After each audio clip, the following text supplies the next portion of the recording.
চ্যাটজিপিটির বাজার কি সম্ভবত শেষ হয়ে যাচ্ছে? বাজারে দাপট দেখাবে Chinese AI মডেলগুলি?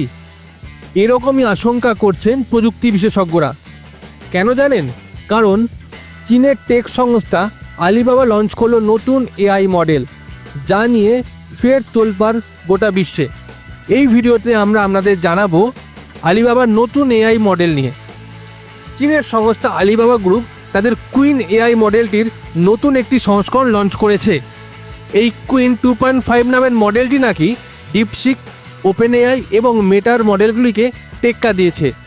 আলিবাবার cloud unit WeChat দাবি করেছে তাদের কুইন 2.5 ম্যাক্স মডেলটি চ্যাটজিপিটি 4, ডিপসিক ভার্সন 3 মতো মডেলগুলিকে পিছনে ফেলে দিতে তৈরি। এই নিয়ে একটি রিপোর্ট প্রকাশ করেছে গিটহাব। তাদের প্রকাশিত প্রতিবেদনে বেঞ্চমার্ক ফলাফলে দেখা গিয়েছে চ্যাট এবং কোডিংয়ের ক্ষেত্রে এই মডেলটি অন্যান্য মডেলগুলি থেকে অনেকটাই এগিয়ে।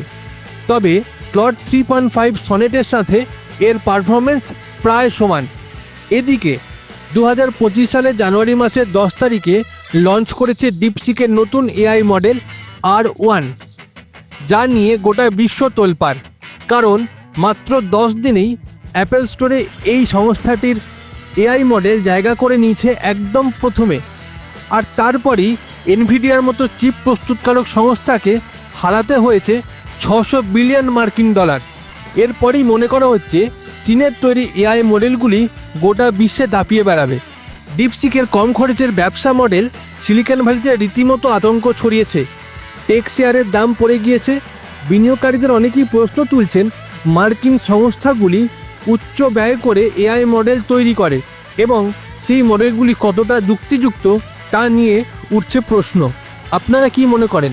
চীনের এআই মডেলগুলো কি সত্যি বিশ্বে দাপিয়ে বেড়াবে, নাকি চ্যাটজিপিটি, ক্লড এআই বা অন্য এআই মডেলগুলি আরও এগিয়ে যাবে গোটা বিশ্বের বাজারে?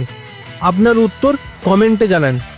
এই ধরনের টেকের আরও খবর জানতে এই চ্যানেলটিকে সাবস্ক্রাইব করতে ভুলবেন না এবং ভিডিওটি শেয়ার করুন, লাইক করুন এবং কমেন্ট করুন।